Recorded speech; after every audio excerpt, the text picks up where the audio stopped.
Murid senior. Mayat-mayat siluman yang berserakan di depan gerbang utara kota Huoshan telah dibersihkan.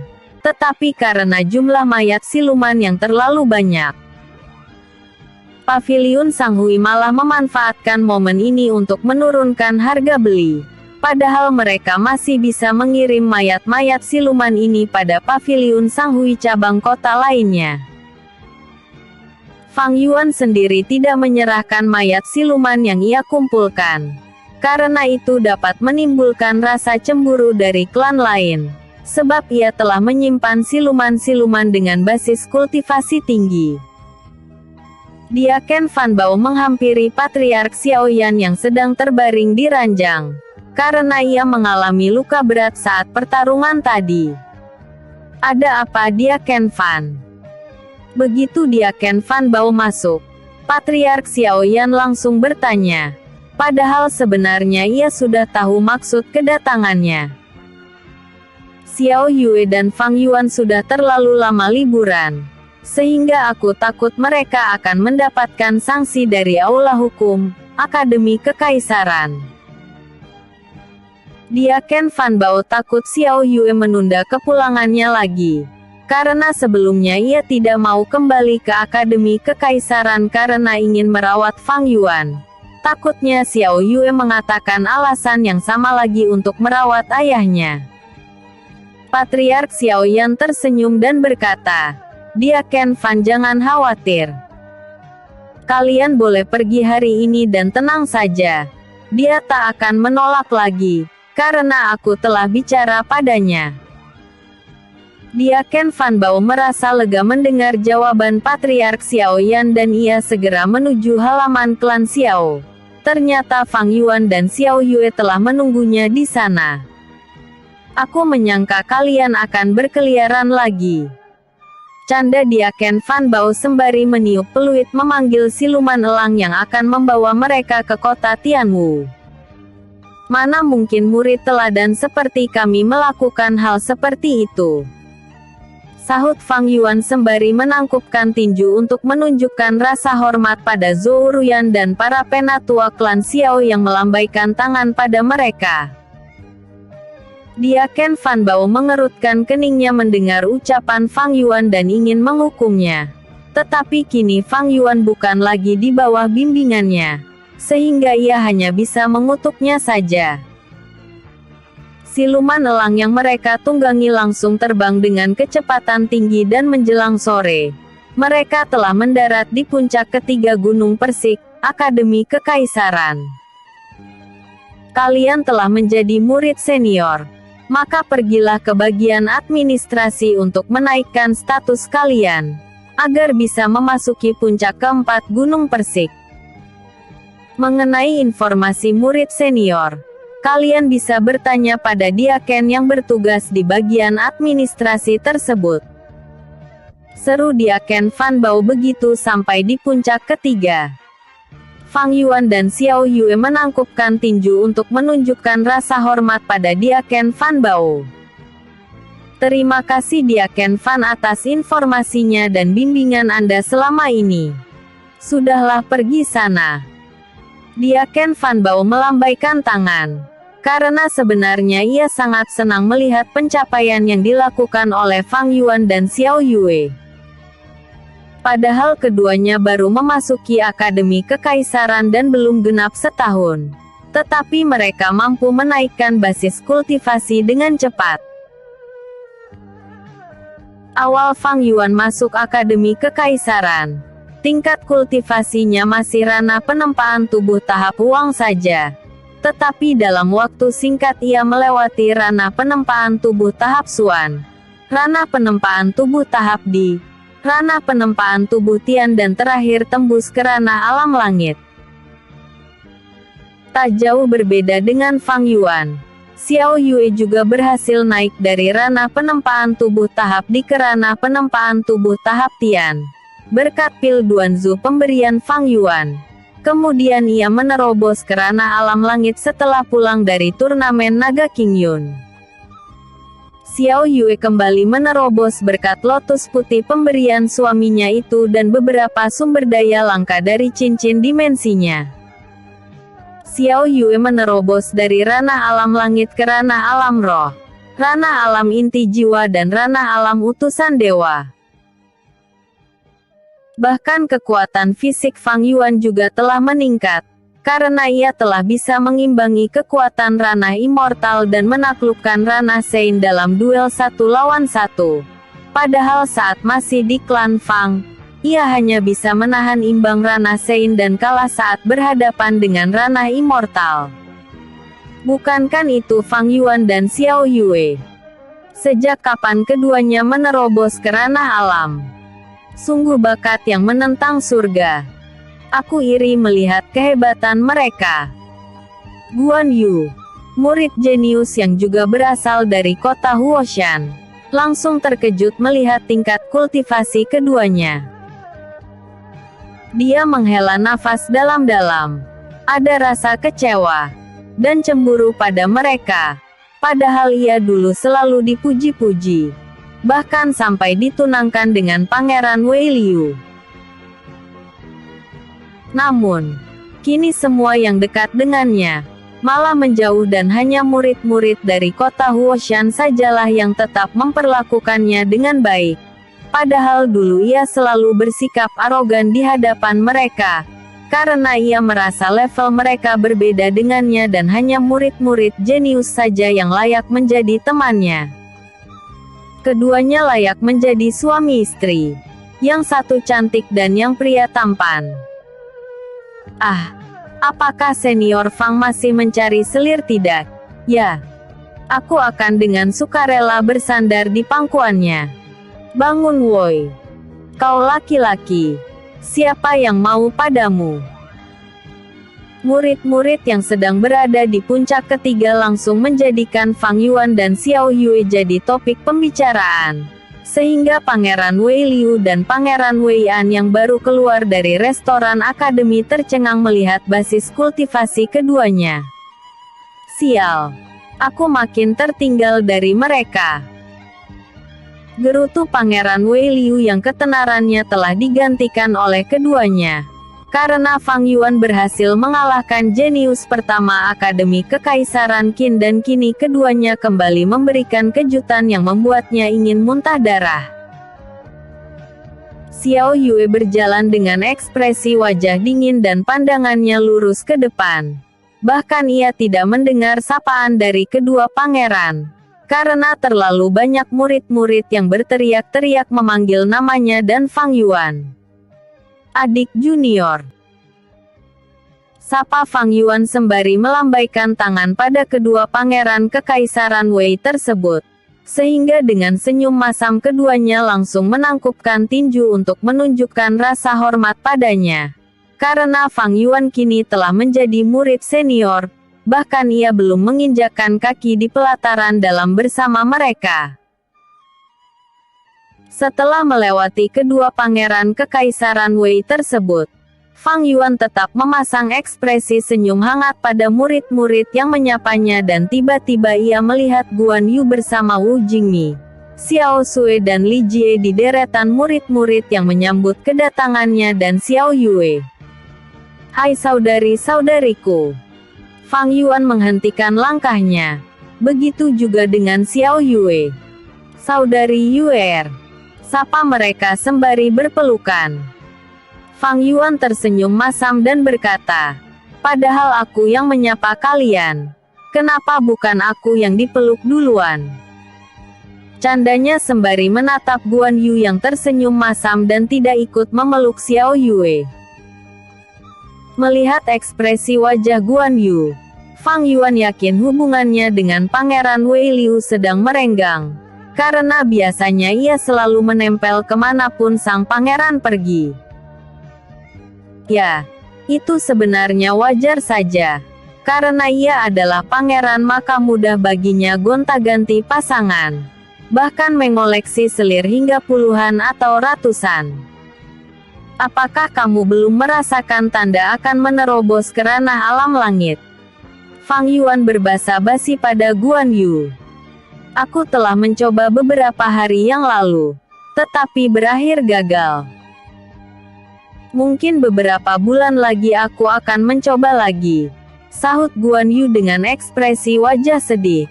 Padahal ia hampir berhasil menerobos. Tetapi ia kekurangan sumber daya saat itu dan ia ingin meminjam sumber daya milik Pangeran Wei Liu. Namun, sang pangeran menolak memberikan pinjaman. Mungkin ia cemburu tunangannya malah duluan menerobos kultivasi darinya. Sehingga sejak saat itu mereka tidak pernah berkomunikasi lagi. Xiao Yue mengeluarkan beberapa pil dari cincin dimensinya dan memberikan pil yang bisa membantu ranah penempaan tubuh tahap Tian menerobos ke ranah alam langit. Bukan hanya Guan Yu saja yang mendapatkan pil tersebut. Ketiga sahabatnya juga mendapatkan pil itu walaupun mereka belum menerobos ke ranah penempaan tubuh tahap Tian. Tetapi itu bisa menjadi bekal mereka di masa depan. Guan Yu sangat terharu dengan kebaikan Xiao Yue. Sedangkan Fang Yuan tak bisa memberikan bantuan apapun pada mereka. Karena tak ada sumber daya yang bisa membantu mereka menerobos di dalam cincin dimensinya. Selain bahan herbal yang belum diolah menjadi pil. Sedangkan pil yang ia beli di Paviliun Jingwu telah diberikan semuanya pada klan Xiao. Fang Yuan dan Xiao Yue kemudian melanjutkan perjalanan ke bagian administrasi dan kini keduanya telah resmi menjadi murid senior, serta langsung menuju puncak keempat, bergabung dengan murid senior lainnya. Episode sebelumnya, Siluman Wanita Cantik.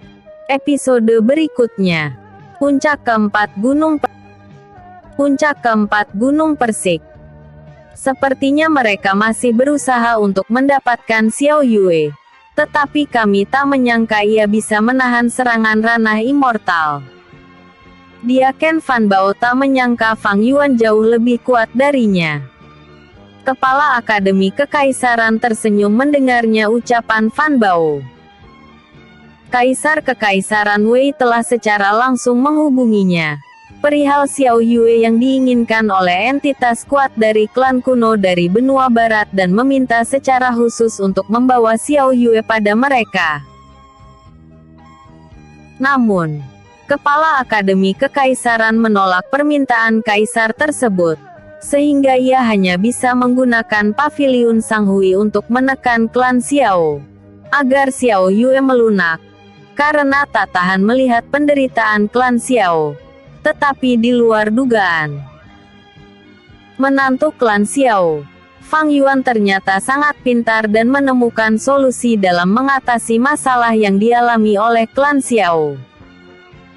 Kaisar tak mungkin secara langsung menangkap Xiao Yue, karena Akademi Kekaisaran adalah entitas sama kuatnya dengan Kekaisaran Wei. Bahkan jika ia mencoba menaklukkan Akademi Kekaisaran, maka beberapa klan besar pasti akan berbelot mendukung Akademi Kekaisaran. Karena semua kultivator kuat di Kekaisaran ini menimba ilmu di sana. Sepertinya kita menang dalam permainan ini. Padahal klan He dan Paviliun Sanghui telah memburu mereka. Tetapi bocah nakal itu terlalu lihai untuk ditangkap, hahaha. Kepala Akademi Kekaisaran tertawa bahagia. Tak menyangka menghasilkan dua murid yang akan merusak hegemoni kekuatan besar di masa depan. Dia teringat dengan ucapan Fan Bao yang mengatakan Fang Yuan berhasil menahan serangan ranah immortal. Mungkin naskah kuno yang mengatakan kalau kekasih Ratu Yue adalah seorang dewa mungkin benar. Karena Kaisar mengatakan setelah perilaku dewa itu ketahuan oleh Istana Langit, maka Kaisar Langit langsung mengutus Dewa Perang untuk menghukumnya dan aku yakin Fang Yuan adalah reinkarnasi dewa tersebut. Makanya ia memiliki kekuatan yang berbeda dari ahli bela diri lainnya. Kepala Akademi Kekaisaran berspekulasi. Fan Bao juga setuju dengan analisa Kepala Akademi Kekaisaran. Begitu juga dengan para sesepuh dan memutuskan akan melindungi keduanya. Walaupun tidak secara langsung, karena mereka juga tidak berani berhadapan dengan klan kuno yang menginginkan Xiao Yue. Sebab kekuatan mereka masih jauh di bawah klan kuno yang juga bernama klan Xiao tersebut. Kepala Akademi Kekaisaran merasa klan kuno itu sengaja membuat Xiao Yue menderita, agar ia membangkitkan kekuatannya dengan cepat, dan dugaan kedua adalah membuat satu persatu orang yang ia sayangi menderita. Maka dengan sendirinya Xiao Yue akan datang pada mereka. Mereka tidak buru-buru mengangkat Xiao Yue menjadi Ratu Kerajaan Suci Heidong, karena wilayah lama itu telah menjadi reruntuhan. Atau mungkin mereka memiliki pertimbangan lain. Padahal sebagai entitas klan kuat yang memiliki beberapa ranah absolute God sebagai kekuatan mereka, sangat mudah bagi mereka untuk membawa Xiao Yue. Tetapi mereka malah meminjam tangan pihak lain untuk melakukannya. Tentu itu sangat membingungkan. Apa sebenarnya yang mereka harapkan dari Xiao Yue? Apakah hanya untuk menjadikannya sebagai ratu saja atau ada rahasia lain? Fan Bao menghela nafas dalam-dalam. Seharusnya ia tidak ikut berdiskusi dalam topik ini, karena ia hanya diaken dan ia juga tidak ingin menyinggung pihak-pihak kuat yang bisa membuatnya mati konyol nantinya. Karena saat berada di kota Hausan saja, ia hampir diadu domba oleh Fang Yuan dengan manajer paviliun Sanghui. Untung saja saat itu manajer paviliun Sanghui langsung bersikap rendah hati padanya, sehingga tidak terjadi konflik antara paviliun Sanghui dengan Akademi Kekaisaran. Bagaimana dengan amukan siluman yang terjadi di kota Hausan? Apakah kita akan menyelidikinya? Diaken Fan Bao menduga, dalang dibalik kejadian itu pasti paviliun Sanghui atau klan He dari Kekaisaran Jingzi. Kepala Akademi Kekaisaran menggelengkan kepala. Tidak perlu. Oh, karena kita sudah tahu siapa dalangnya. Lupakan saja kejadian itu. Fang Yuan dan Xiao Yue telah berada di sini. Maka mereka tidak akan bisa berbuat apa-apa untuk sementara waktu. Sahut Kepala Akademi Kekaisaran. Fan Bao mengikuti instruksi Kepala Akademi Kekaisaran. Walaupun ia sangat menyayangkan dalang di balik kejadian itu tidak dihukum, karena puluhan orang tewas dalam kejadian itu dan hampir 100 yang terluka. Namun, dalangnya justru dibiarkan melenggang bebas. Fang Yuan dan Xiao Yue langsung menuju markas kelompok klan Xiao. Beberapa murid senior yang berada di bawah perlindungan kelompok klan Xiao langsung menangkupkan tinju untuk menunjukkan rasa hormat pada Fang Yuan. Sehingga Xiao Yue keheranan, kenapa suaminya sangat populer di puncak keempat gunung persik ini. Apakah GG selama ini diam-diam membuat rusuh di sini? Selidik Xiao Yue, penasaran. Bagaimana? Ya, aku cuma membantu Bibi Xiao Xinran menjadi ketua kelompok klan Xiao dan memberikan beberapa nasihat pada ketua kelompok klan besar lainnya. Hahaha. Fang Yuan tertawa masam. Xiao Yue mengerutkan keningnya. Ternyata suaminya telah menjadi preman di puncak keempat gunung persik. Makanya semua murid senior menaruh hormat padanya. Sudahlah.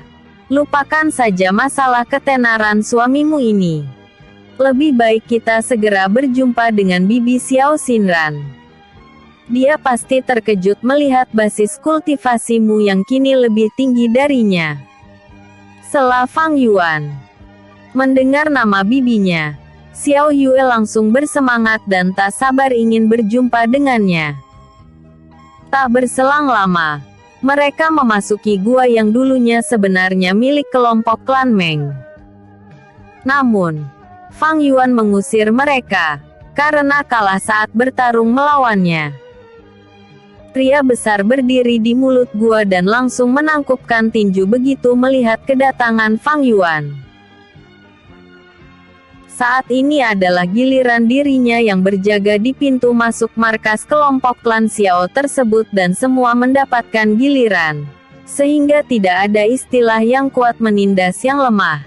Kecuali Xiao Xinran saja yang dikecualikan dalam peraturan itu, karena ia menjadi ketuanya. Selamat datang, bos besar. Sapa Wu Tianjin yang juga berasal dari kota Hausan, tepatnya klan Wu. Bos besar. Xiao Yue mengerutkan keningnya. Kakak Wu. Sapa Xiao Yue sembari menangkupkan tinju untuk menunjukkan rasa hormat. Karena ia tahu kalau Wu Tianjin ini seumuran dengan bibinya, Xiao Xinran. Hahaha. Nona Yue, tidak perlu bersikap sopan begitu padaku, sahut Wu Tianjin sembari menatap Xiao Yue. Karena ia tadi terlalu fokus menatap Fang Yuan. Nona Yue, Anda. Dia terkejut melihat basis kultivasi Xiao Yue ternyata adalah ranah alam utusan dewa. Sudahlah, jangan terkejut. Istri bos besar pasti adalah wanita hebat. Sela Fang Yuan dengan senyum cerah. Bukankah ada pepatah yang mengatakan, kalau di balik pria hebat ada wanita hebat di belakangnya? Namun, yang ini justru di depannya. Hahaha. Fang Yuan tertawa terkekeh-kekeh, sehingga Wu Tianjin keheranan. Padahal seharusnya ia malu bukan malah bangga, karena istrinya justru lebih hebat darinya. Xiao Xinran yang sedang melakukan kultivasi tertutup, langsung menghentikan meditasinya, karena mendengar suara keponakannya. Dia menduga Xiao Yue telah memasuki ranah alam langit, makanya datang ke puncak keempat gunung persik ini. Episode sebelumnya, murid senior. Episode berikutnya, melatih teknik baru. Xiao Xinran langsung terkejut saat melihat basis kultivasi Xiao Yue ternyata ranah alam utusan dewa dan selangkah lagi akan memasuki ranah Tianzun. Ini sungguh menentang langit. Bagaimana kamu bisa menerobos secara instan begini, Yue? Xiao Xinran menamparkan pipinya, karena menyangka dirinya sedang berhalusinasi. Namun, ternyata ia sedang tidak bermimpi. Bahkan Fang Yuan juga mengalami peningkatan kultivasi yang sangat signifikan. Xiao Yue menghela nafas panjang dan berpikir seharusnya ia tidak perlu terkejut. Karena keponakannya itu memiliki suami yang memiliki sejuta rahasia yang sulit diungkapkan. Tak akan sulit baginya untuk membuat Xiao Yue menjadi ahli bela diri kuat di masa depan. Ayo masuk ke dalam. Xiao Xinran mengajak keduanya masuk ke dalam gua. Di sini tak ada ruangan eksklusif, karena semua orang fokus berkultivasi. Jadi bila kalian ingin bersenang-senang, maka kalian harus pergi ke penginapan cinta di kota Tianwu. Katanya lagi dengan senyum genit menatap Fang Yuan. Ah, Bibi, jangan berkata begitu. Sela Xiao Yue malu, karena anggota kelompok klan Xiao langsung tertawa mendengarnya. Bibi Xinran terlalu pengertian sekali, hehehe. Fang Yuan tertawa pelan dan segera mengambil tempat kosong untuk berkultivasi. Sedangkan Xiao Yue dan Xiao Xinran asyik berbincang-bincang bersama.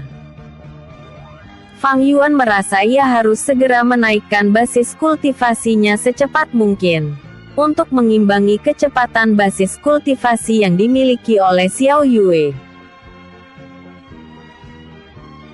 Karena bila Xiao Yue melangkah ke ranah Tianzun, maka sekte-sekte besar di benua tengah akan berlomba-lomba untuk merekrutnya dan mereka akan terpisah. Bahkan mungkin mereka tidak akan bisa bersama lagi setelahnya. Karena bisa saja sekte tempat Xiao Yue menimba ilmu akan menyulitkan dirinya bertemu dengan Xiao Yue, yang merupakan bakat langka dalam dunia kultivasi. Suasana di dalam gua markas kelompok klan Xiao tersebut akhirnya menjadi hening, kecuali suara perbincangan Xiao Yue dan Xiao Xinran. Sedangkan murid-murid senior lainnya kembali melakukan kultivasi. 3 hari kemudian, Fang Yuan membuka matanya dan merasakan kekuatannya sedikit meningkat. Namun, belum cukup untuk melakukan penerobosan kultivasi ke ranah alam roh.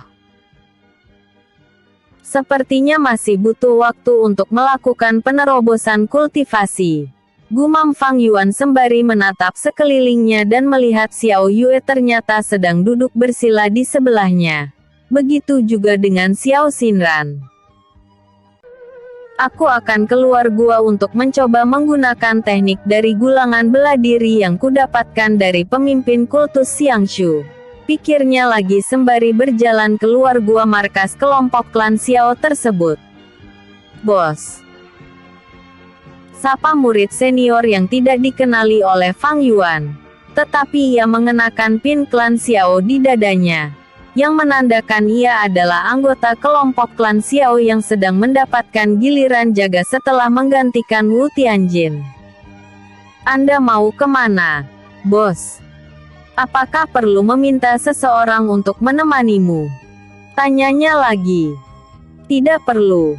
Aku hanya ingin berlatih teknik baru saja di sekitar sini, sahut Fang Yuan dengan senyum hangat. Murid senior tersebut ikut tersenyum. Padahal awalnya tubuhnya gemetaran saat melihat Fang Yuan, karena ia sudah melihat saat Fang Yuan mengalahkan kelompok klan Hong dengan mudah. Makanya ia mau bergabung dengan kelompok klan Xiao ini, karena menjadi pengikut kelompok ini tidak dipungut biaya anggota dan dijamin tidak akan diganggu oleh kelompok klan lain. Setelah melangkah puluhan langkah dari gua markas kelompok klan Xiao, Fang Yuan langsung memasuki hutan di puncak keempat gunung persik tersebut dan membuka gulungan yang hanya tinggal sepertiga saja, karena 2/3 lainnya sudah dihancurkan olehnya. Sebab teknik yang diajarkan pada 2/3 lainnya adalah teknik terlarang. Tak butuh lama bagi Fang Yuan untuk mempelajari gulungan bela diri tersebut. Hehehe. Apakah teknik cuci otak ini bisa dilakukan pada siluman monyet sialan ini? Fang Yuan menatap siluman-siluman monyet yang bertengger di pepohonan, yang bersuara berisik mengganggu latihannya. Fang Yuan melompat ke atas pohon dan menatap siluman monyet yang memiliki basis kultivasi setara ranah penempaan tubuh tahap Tian. Kemudian melepaskan teknik jiwa menekan jiwanya. Setelah itu ia menggunakan teknik cuci otak. Tatap mata saya. Mulai saat ini kau akan menjadi budakku. Paham? Seru Fang Yuan dan siluman monyet tersebut langsung mengangguk. Kemudian ia menatap siluman monyet yang memiliki basis kultivasi setara dengannya dan menggunakan cara yang sama pada siluman monyet tersebut. Siluman monyet tersebut langsung meninju wajah Fang Yuan. Tetapi untung saja ia langsung menangkisnya dan mundur beberapa langkah. Siluman monyet yang telah menjadi budak Fang Yuan segera melawan siluman monyet tersebut. Namun, ia langsung dibunuh dengan mudah. Sialan kau. Aku belum menyuruhnya untuk mengumpulkan buah persik untukku. Gerutu Fang Yuan sembari melepas teknik jiwa menekan jiwa siluman monyet tersebut, sehingga siluman monyet itu langsung kabur bersama kawanannya. Fang Yuan menghela nafas panjang dan berpikir kalau teknik cuci otak ini tidak bisa memperbudak lawan yang memiliki basis kultivasi yang setara dengannya, walaupun ia bisa mengalahkan mereka dengan mudah. Dan satu lagi kelemahan teknik ini adalah harus melakukannya secara langsung. Tidak seperti yang digunakan oleh sosok misterius yang bisa mengendalikan siluman di kota Hausan kemarin. di mana ia bisa mengendalikan seluruh siluman yang ada di sana sekaligus. Lumayanlah. Yang penting dengan teknik ini membuat teknik jiwaku bertambah kuat. Gumam Fang Yuan. Segera berjalan ke paviliun misi puncak keempat Gunung Persik. Hanya ada satu bangunan itu saja di sini, yang di dalamnya ada restoran, penjualan senjata dan sumber daya. Tentunya yang utama adalah untuk mengambil misi yang diberikan oleh Akademi Kekaisaran. Sepanjang perjalanan ke paviliun misi, murid-murid senior yang dijumpainya langsung menangkupkan tinju untuk menunjukkan rasa hormat. Sehingga Fang Yuan keheranan, sejak kapan identitasnya diketahui oleh semua orang. Padahal saat masih menjadi murid pelataran luar, ia selalu mengenakan penutup wajah saat kesini. Sehingga ia menduga Xiao Xinran mungkin telah menyebarkan informasi tentang dirinya. Bos. Wu Tianjin melambaikan tangan pada Fang Yuan yang hendak memasuki paviliun misi untuk membeli makanan. Apakah bos ingin mengambil misi? Tanyanya lagi sembari mendekati Fang Yuan. Tidak. Aku hanya ingin membeli makanan saja. Sahut Fang Yuan menoleh ke arah Wu Tianjin yang berkumpul bersama 5 murid senior yang salah satunya adalah Jiang Meng, anggota kelompok Mawar Merah, yang dipimpin oleh putri ketiga, Wei Qingsui. Wu Tianjin tampak senang mendengar jawabannya dan berkata, "Kalau begitu, bos harus ikut bersama kami menjalankan misi." Aku menolak. Fang Yuan langsung menyela ucapan Wu Tianjin. Karena ia masih memiliki banyak poin prestasi hadiah dari juara turnamen Naga Qingyun kemarin. Sehingga memilih untuk segera meningkatkan kultivasinya dan meningkatkan kemampuan alkemisnya. Wu Tianjin mengerutkan keningnya. Sedangkan kelima murid senior lainnya ingin mengumpat Fang Yuan. Karena mereka merasa dirinya terlalu sombong. Padahal Wu Tianjin belum selesai memberitahu apa misi yang mereka jalankan. Dengarkan dulu bos. Apa misi yang kami ambil? Aku yakin bos pasti tertarik. Wu Tianjin tersenyum lebar. Sehingga Fang Yuan merasa ia berkata sungguh-sungguh. Sedangkan Wu Tianjin merasa Fang Yuan penasaran dengan ucapannya dan berkata, "Ada beberapa penebang kayu yang melihat Phoenix Nirwana di hutan Baowu. Apakah bos yakin tidak mau ikut dengan kami?" Goda Wu Tianjin yakin Fang Yuan tergoda dengan ajakannya. Karena Fang Yuan memiliki roh bela diri Phoenix. Tentu inti siluman Phoenix Nirwana sangat berguna untuk memperkuat roh bela dirinya. Fang Yuan tersenyum dan berkata, "Baiklah. Karena misi yang kamu ambil terlalu berbahaya, maka aku akan menemanimu. Aku tak mau anggota kelompok klan Xiaoku mati konyol nanti." Wu Tianjin tak peduli dengan alasannya. Ia sangat senang Fang Yuan ikut serta dalam misi mereka. Karena siluman Phoenix Nirwana adalah salah satu siluman terkuat yang sulit ditaklukkan. Apalagi mereka tidak memiliki informasi akurat tentang basis kultivasi siluman Phoenix Nirwana tersebut. Tentu membawa ahli bela diri kuat adalah pilihan terbaik dalam misi ini. Episode sebelumnya. Puncak keempat Gunung Persik. Episode berikutnya. Kota Danau Asin. Sebelum meninggalkan puncak keempat Gunung Persik, Fang Yuan berpesan pada murid senior yang berjaga di pintu masuk gua markas kelompok klan Xiao agar memberitahu pada Xiao Yue bahwa ia sedang menjalankan misi bersama Wu Tianjin. Dia juga mengatakan agar Xiao Yue tidak mengambil misi dan fokus berkultivasi saja, mengingat banyak pihak yang mengincar dirinya. Fang Yuan dan kelima murid senior tersebut menyewa kuda siluman dari paviliun misi menuju hutan Baowu yang berada di wilayah utara Kekaisaran Wei ini. Perjalanan ke sana membutuhkan waktu 4 hari dan mereka kadang-kadang menghancurkan kelompok perampok yang berusaha merampas kantung penyimpanan mereka. Tetapi usaha mereka sia-sia saja walaupun bos perampok tersebut adalah ranah Tianzun. Karena dalam rombongan misi ini ada bos puncak keempat Gunung Persik yang jauh lebih kuat dari mereka. Hari ketiga, Fang Yuan dan rekan-rekannya memutuskan menginap di kota Danau Asin. Karena dalam 3 hari ini mereka melakukan perjalanan tanpa henti dan kuda siluman juga tampak kelelahan. Ada yang aneh dengan kota Danau Asin ini. Tak biasanya ada penjagaan ketat di gerbang masuk kota. Kata Jiang Meng menaruh rasa curiga. Mengingat ia sering melewati kota ini dan tak pernah ada banyak anggota klan Gao berkumpul di gerbang masuk kota. Mungkin mereka sedang bertikai dengan klan lain, sahut Wu Tianjin berspekulasi.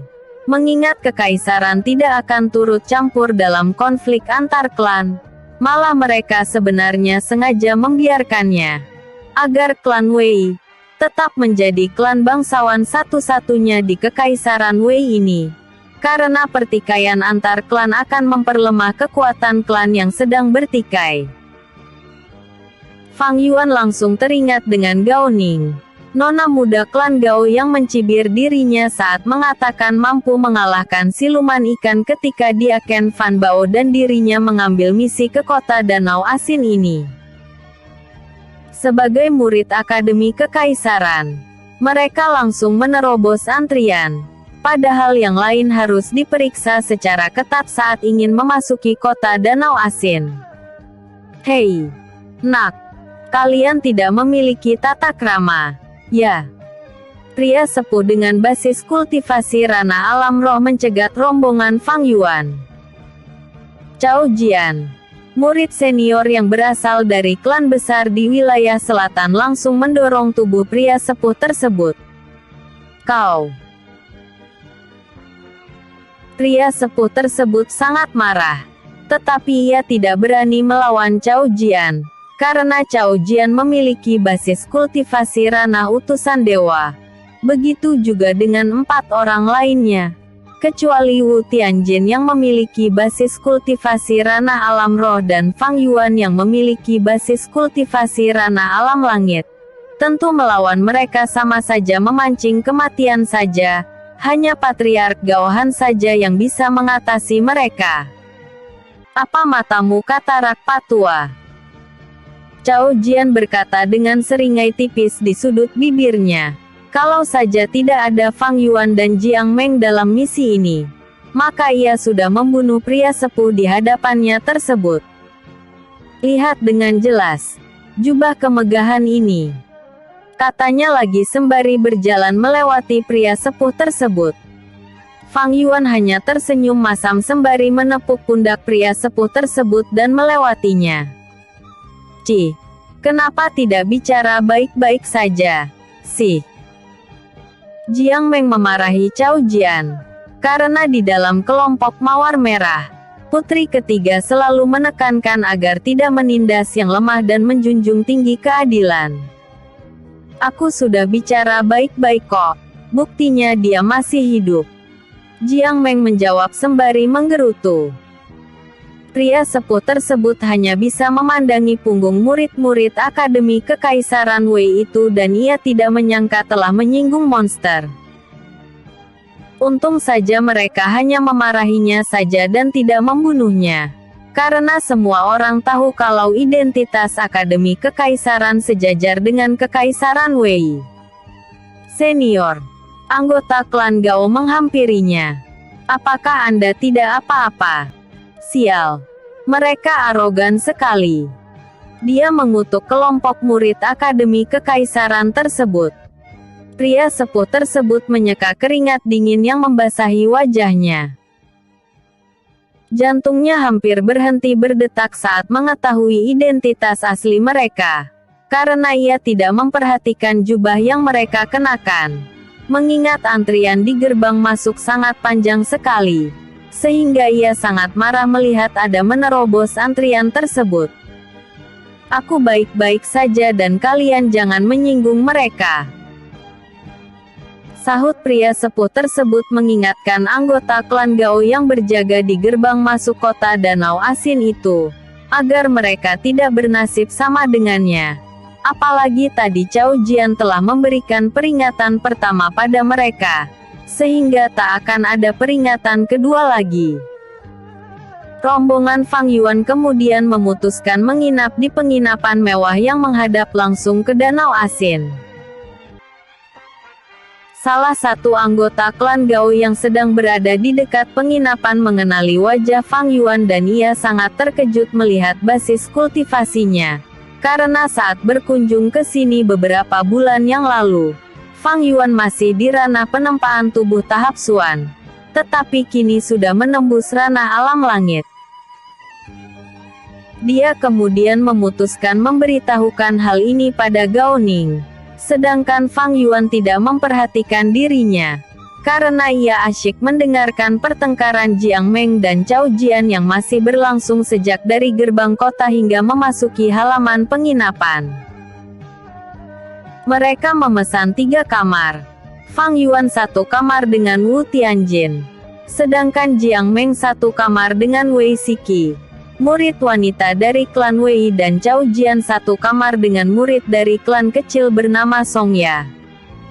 Apakah akan terjadi pertumpahan darah di kota ini, bos? Tanya Wu Tianjin sembari merebahkan diri di kasur empuk. Mungkin. Sahut Fang Yuan tidak tertarik dengan topik pembicaraan itu, karena dia bukanlah pahlawan yang bisa mendamaikan pihak-pihak yang bertikai.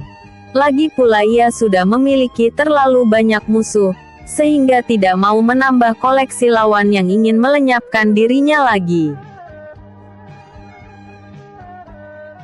Awalnya Wu Tianjin mengira Fang Yuan adalah tipe ahli bela diri penegak keadilan, karena berani menentang kelompok klan besar dan menampung murid-murid dari klan kecil ke dalam kelompok klan Xiao. Tetapi saat melihat kejadian hari ini, ia merasa Fang Yuan sengaja mengumpulkan semua murid-murid dari klan kecil ke kelompok klan Xiao hanya untuk membuat nama kelompok klan Xiao menjadi kelompok besar saja, bukan untuk menjadi penegak keadilan seperti dugaannya sebelumnya. Walaupun ia telah mengetahui sifat asli Fang Yuan, ia masih kagum padanya, karena ia tetap rendah hati. Walaupun dirinya sangat kuat tetapi ia tidak menindas murid lain, kecuali ada yang memprovokasinya, seperti yang dilakukan oleh kelompok klan Hong dan kelompok klan Meng yang berakhir dipermalukan olehnya.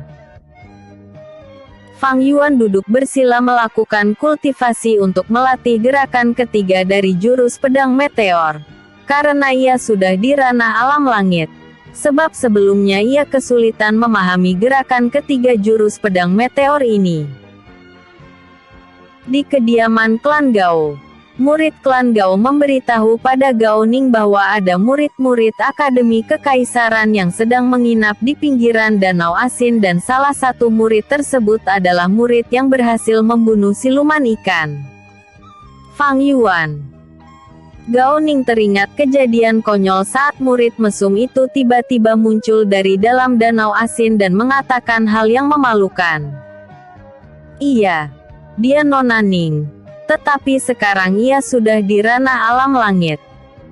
Sungguh bakat yang menentang langit. Sahut murid tersebut kagum pada Fang Yuan. Apa? Bagaimana bisa? Gao Ning seakan-akan tidak percaya kabar yang ia dengar ini. Pantas saja Akademi Kekaisaran merekrutnya dan mungkin ia sebenarnya tidak menggunakan artefak saat membunuh siluman ikan itu, gumamnya. Padahal belum genap sebulan, kabar yang mengatakan bahwa Fang Yuan adalah salah satu peserta yang mewakili Akademi Kekaisaran dalam menjuarai turnamen Naga King Yun, tetapi kini ia telah membuat kejutan lainnya. Episode sebelumnya. Melatih teknik baru. Episode berikutnya. Gerakan ketiga jurus pedang meteor.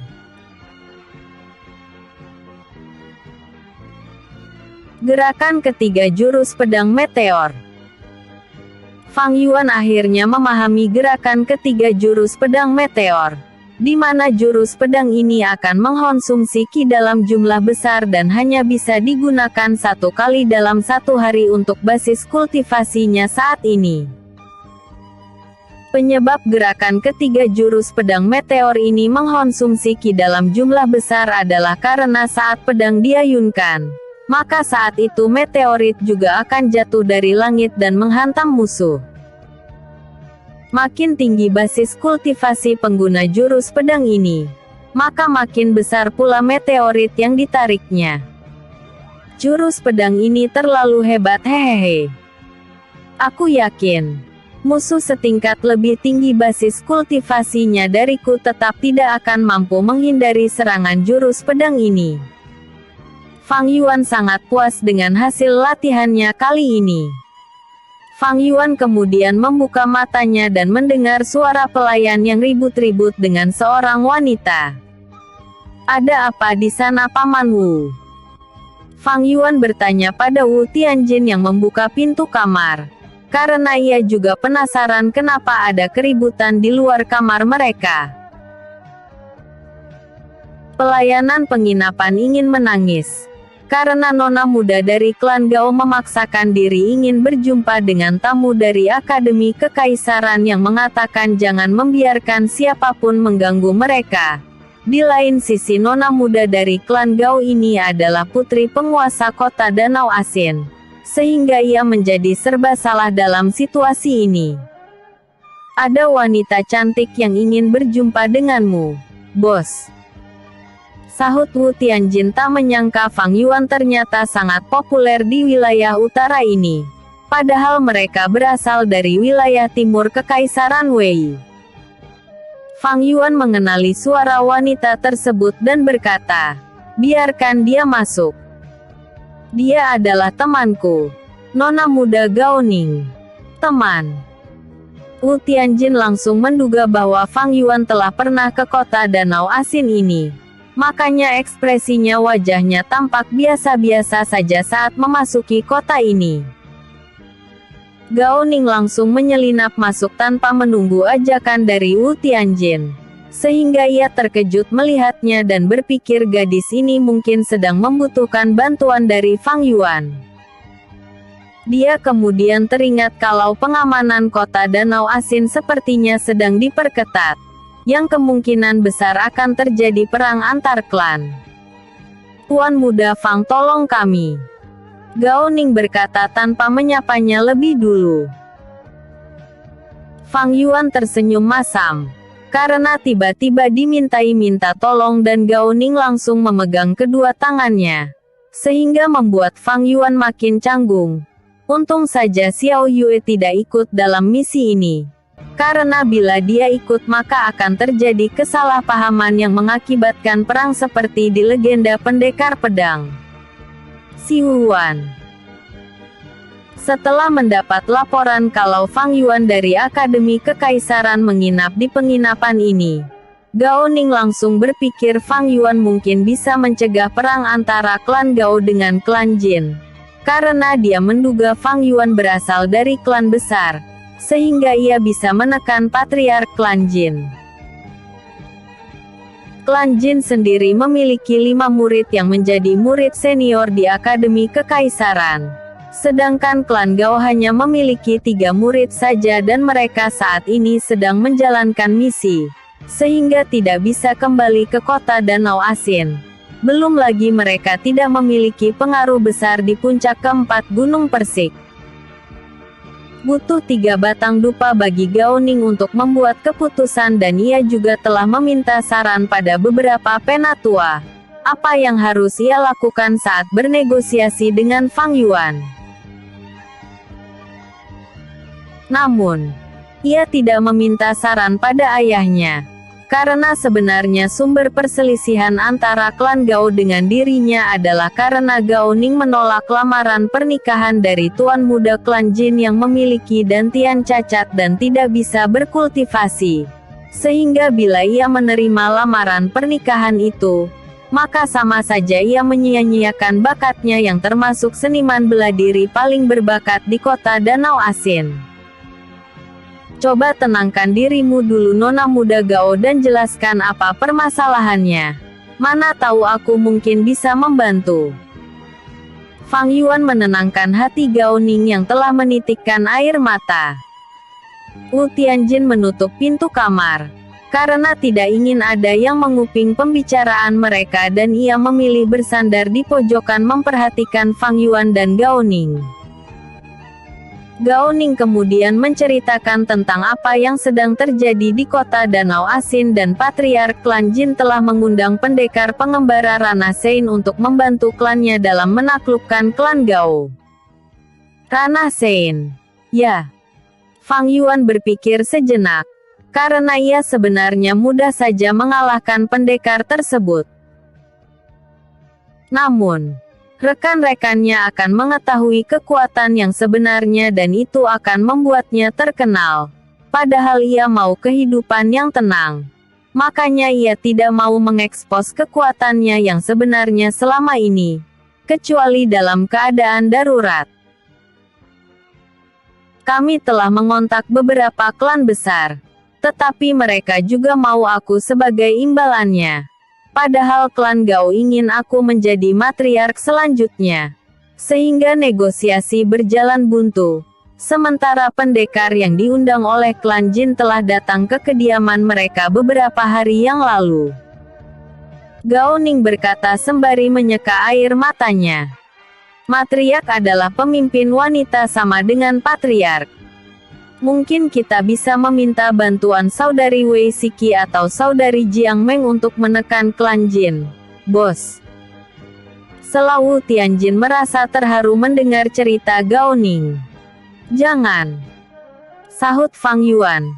Padahal Gao Ning sudah senang mendengar saran dari Wu Tianjin, sehingga ekspresi wajahnya kembali masam. Fang Yuan tidak ingin berhutang budi pada mereka. Apalagi ia sudah menjadi murid paling dimusuhi oleh kelompok klan besar. Karena telah mengganggu hegemoni mereka selama ini. Kalau kabar ia meminta bantuan pada anggota kelompok klan besar tersebar, maka harga dirinya akan anjlok dan kelompok klan Xiao akan diolok-olok oleh mereka. Lalu apa yang akan kita lakukan? Sebentar lagi kota Danau Asin ini akan menjadi lautan darah, bos. Wu Tianjin mencoba mempermainkan perasaan Fang Yuan, agar hatinya tergerak untuk membantu Gao Ning.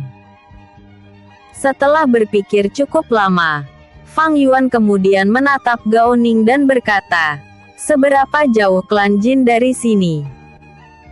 Wu Tianjin tersenyum lebar dan berkata, apakah bos memutuskan menyerbu klan Jin?